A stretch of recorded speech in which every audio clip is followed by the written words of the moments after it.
Hey, speaking of which, and I hate to bring it down for a second, just a quick second to mention Fred Willard.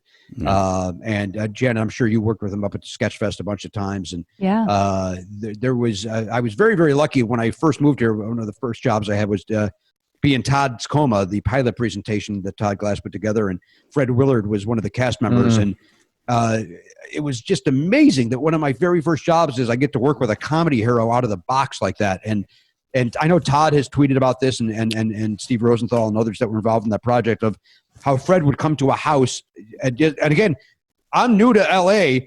And Todd was fairly new to it. And these other guys were too, that the idea that Fred Willard would come to Todd's house to rehearse seemed absurd to us. Like, to me, like, can you believe this guy showing up and just being like us? And from that day on, he was always like us. He never treated anybody like he was this guy that we all looked up to. And he was just first of all, funny in the bones, funny in the, just always, he's as great as Spinal Tap is. He's got the funniest line in the fucking movie about getting his hair cut. Like, he steals the show, which is nothing but jokes. That's how great Fred Willard is. Anyway, I know that we're in a time where 100,000 people just died and nobody is more special than the other. So it's weird to then celebrate this, but I didn't want a comedy show to go by without mentioning that we lost one of our heroes. So there. Yeah. Janet, you worked with him at Sketchfest? Yeah, he was, when we for our first year, we were just 6 local sketch groups. And then for our second year in 2003, we expanded to a slightly larger theater, the Eureka, now Gateway, that you guys have performed very many times.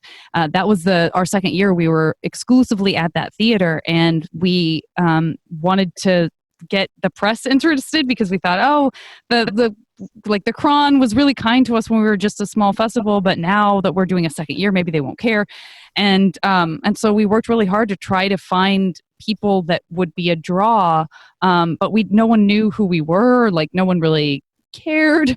And I can't even remember how we just somehow had a connection to Fred, and we knew that he had this group that he was teaching and performing with in LA called Fred Willard's Hollywood Players.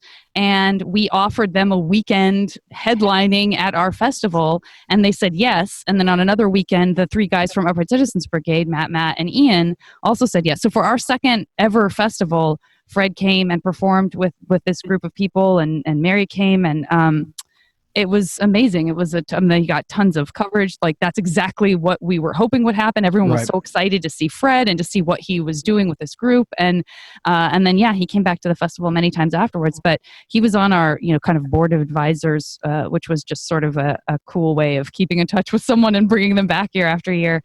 But yeah, he was wonderful. He did the festival many times, and it was a tough weekend. And I agree with you, Jimmy. What you're saying is 100% true, and it's very sensitive of you to say that.